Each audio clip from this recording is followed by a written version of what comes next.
to get in because we were talking a little bit before Kavika showed up about your story and everything. Obviously, 2-time survivor of leukemia.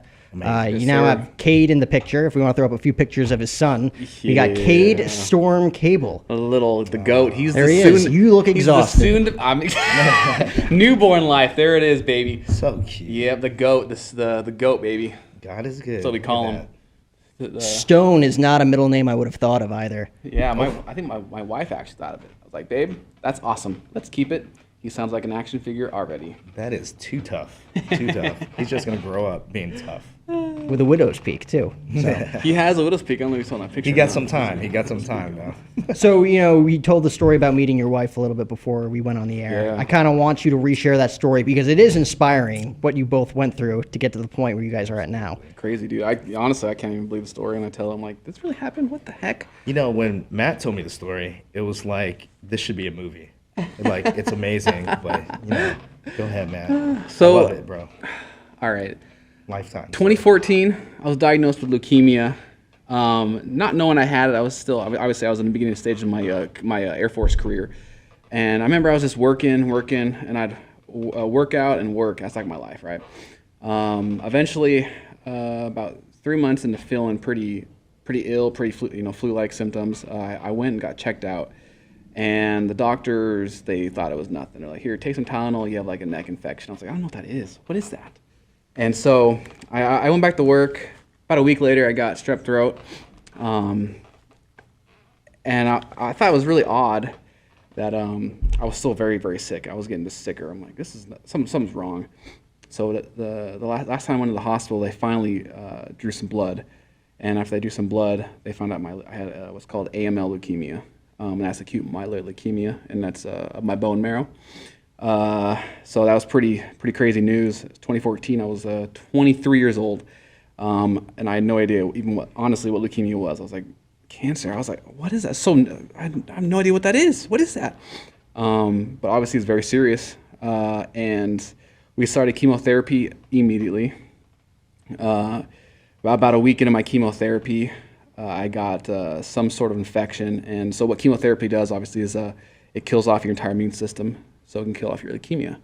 And so I had no immune system fighting off anything, infection or nothing. So I went into complete organ failure, and I was in the ICU for 2 weeks, and in a coma for about 6 days. And after I woke up, I had lost it was roughly 60 pounds in about 18 days. Damn. And it was insane. I couldn't believe I was even alive. I was like, I looked at myself, looked at pictures, and I just couldn't believe I was alive. It was very, it was like traumatic, you want to call it that. Just seeing pictures of me and just how skinny and frail I was. It was pretty insane. But I had a fire burning inside, man. After that, I was like, man, life is so short. I gotta get up, and I gotta not necessarily like look in the mirror and feel sorry for myself, but look in the mirror and just know that it'll all come back. And so I started training and grinding every day. It was funny, actually. My goal was to always play like professional football of some sort.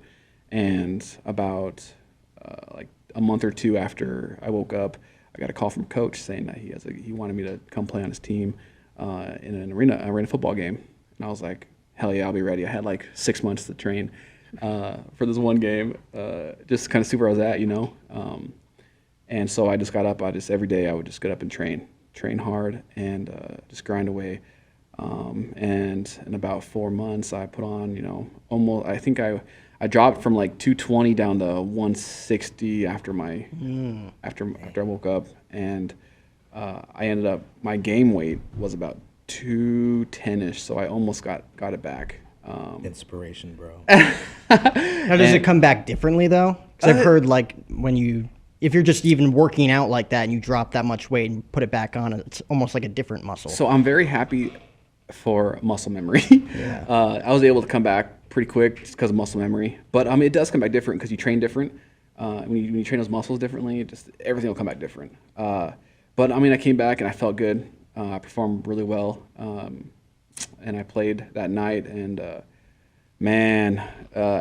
was like my first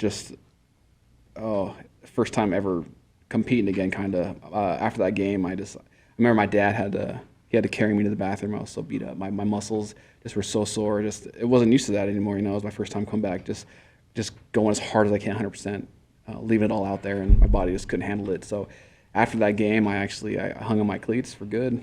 And it was cool though. I got to play an arena football game. It was really cool. But after that, I kind of just changed my goals, my mindset. I didn't know what I really wanted to do. I know I got really kind of bored of just picking up heavy weight and putting it down. So I kind of 2015, 2016, I switched over to CrossFit. And I remember I knew it was going to be really hard to just transition over, you know, because the biggest thing for CrossFit competing is form and technique. And I knew my Olympic lifts where the technique was trash. I had the strength to pick it up right, but it just did not look good. So over the next couple of years, I really focused on form and technique, and obviously your endurance, the endurance portion of that. And then 2018, I got a call about a TV show called The Titan Games with The Rock, and I thought it was just the coolest thing, and I wanted to get my story out there on just how I overcame everything, that adversity I overcame. And so when they called me, I actually had a buddy actually send me the link. He's like, "Hey, this is really cool. This is a Titan Games with The Rock." I think the coolest thing was like The Rock. This is a Rock TV show. Cool. It'd be cool to get on, right? So I threw an application. I didn't think anything of it, man. I threw an application, and I threw in like a little video, like a video. It was actually a pretty cool video from a buddy back home in Montana. He does great work. But yeah, he did a video with me, and I got a call like 2 weeks later from NBC, and they're like, "Hey, we love you. We love you, and we want you to come on our show." I was like, "Oh my God, what?" I was like mind blown. I was like, "This is crazy. This is insane." So instant high right there, you know. And so when I flew to LA for the combine that they had, I was like on cloud 9, and I remember I trained so hard just for to look as best I could, to perform as best I could. And 2 months after the combine, they kind of leave you hanging, right? You have no idea. You're like, I don't know what's going on. I'm just kind of hanging out. I got a call from one of the producers saying, "Congratulations, you made the top 30 men." I was like, "Oh my God, what?" So again, I was like cloud 9, and I just continued grinding, training, working, and grinding. And the end of 2018, I was on the Titan Games, and I competed, and the experience was absolutely amazing. I can't even explain it, honestly. But one of the moments I remember is after I competed and I won one of my competitions. Dwayne Johnson, I was standing backstage of everything, the arena and everything, and I had my cell phone in my hand, and I was just watching, like, just amazed. I wasn't taking picture videos or anything because you're not really supposed to, because obviously they don't want you to post anything, whatever. But I had it in my hand, and out of nowhere I saw the Rock walking over to me. I'm like, what the heck is going on? And I had my phone in my hand. I was like, I don't want to shake his hand and have my phone in my hand. I look like a douche. I don't know. So like he walked over to me, and I threw the phone behind me, like, and he came over and he shook my hand, and his hand's just huge. That's one of the things I was like, your hand is ginormous, man. It was crazy. One of my idols growing up, he's come over and shake my hand. He's like, you killed it out there, brother. I'm like, well, now he called me brother. I'm like, what? I shook his hand, called my brother. I'm like, wow, like this is incredible. So that was one of the rarest moments I couldn't even imagine having in my life. But shortly after the Titan Games, I knew I was deploying overseas, and so I took like 2 weeks to myself. I went and trained in California, hung out with family, just trained to get ready for whatever was next. You know, not knowing you don't know, what opportunities can come. And so it was training, and then I deployed overseas, and I remember boots on the ground, man, and I felt like garbage just immediately. It was the craziest thing.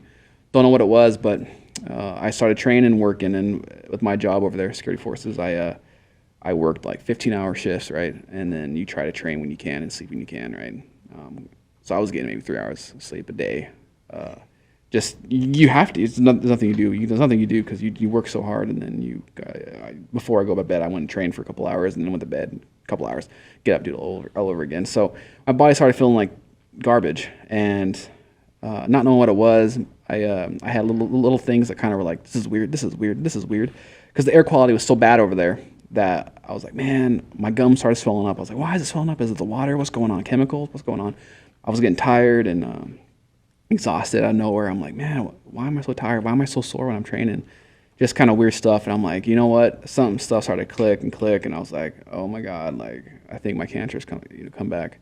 So I was pretty blessed that we had an oncologist over there who was a civilian oncologist, but he was a military medical, and he was there on deployment too through the Air National Guard.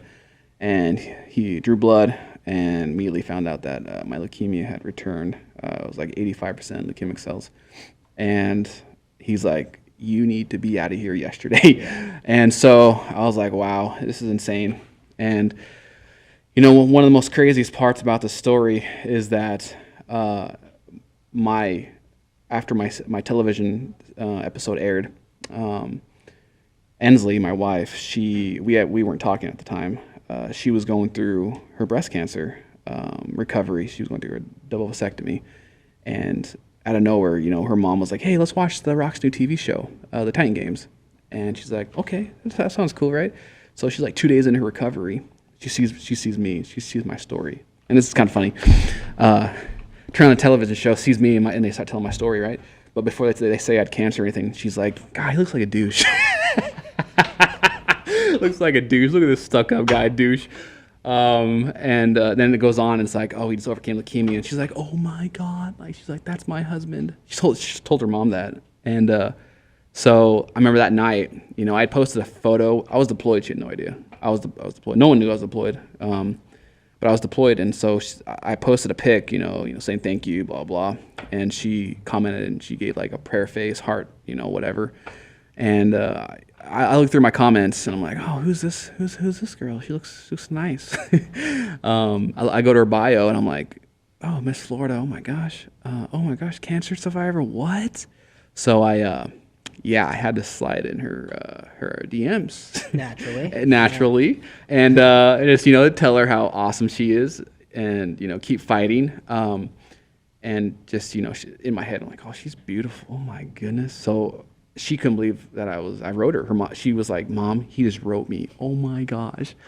And so yeah, we started talking, and I was deployed, you know, for like 3 months. We're talking on and off, man. And deployment's hard, and long distance is hard. So obviously we weren't dating; we were just talking at this time. But like, knowing that I have, you know, 6-7 more months deployed, like who knows what would happen, you know, because it's such a long time, such a long, you know, time difference, and stuff happens. And obviously we wanted to see each other, but we couldn't make that happen because I was deployed overseas. And so it was hard, but out of nowhere, you know, my cancer relapsed, and it was heartbreaking, but then I was able to get med evac back to the States. And so I got med evac back to Walter Reed in Baltimore, Maryland, at the Naval Hospital, and she flew from Florida, that's where she's from, to see me in the hospital. So we met in the hospital, and crazy, just how we felt about each other and the sparks. And she never left my side after that, honestly. And she ended up, I moved here to Arizona because of the Mayo Clinic for treatments. And she flew from Florida. She moved here just pretty much to be with me. And she ended up being my caregiver, and she took care of me, made sure I didn't die during my bone marrow transplant that I had like a few months later. Straight Lifetime movie. It's amazing. And so yeah, she took care of me. She still does. She still takes care of me. We weren't supposed to be able to have a kid, and now I have a almost 2-month-old kid, baby boy, Cade Stone. How I Met Your Mother. How I Met Your Mother. There you go. That's a story for Cade. I'll just make that clip later. You don't have to tell him. All right. That's funny. And yeah, life's been great. A newborn, new dad life has been great. Obviously, it's exhausting. I don't know how you single mothers do it. I preach you all. I can't imagine leaving him home with her for longer than 4 hours. Just it's really it's insane. Mother life, it's insane. Oh my God, whew. You guys are awesome. You guys are like legit, real superheroes. He's itching to get out of here right now. He's like, you know what? I forget it. I gotta go. I gotta go. Kate's screaming in her ear right now. Oh my God. You can hear it in the back of your head, just the ringing. Oh, I can hear him. I can hear him screaming right now. Whew. But no, yeah, that's a little bit about my story. I mean, it's an unbelievable story. I mean, that's the second time you've told it to me today already, and still goosebumps. It's unbelievable. Beautiful. Like it was meant to be. Like, I know. That's one of those like pre-scripted destiny things. I still that can't people believe talk about. that's my story. I'm like, man, and honestly, for me, I feel like it's just beginning. I feel like, it's just to be continued. Like, I got lots of stuff ahead of me still. You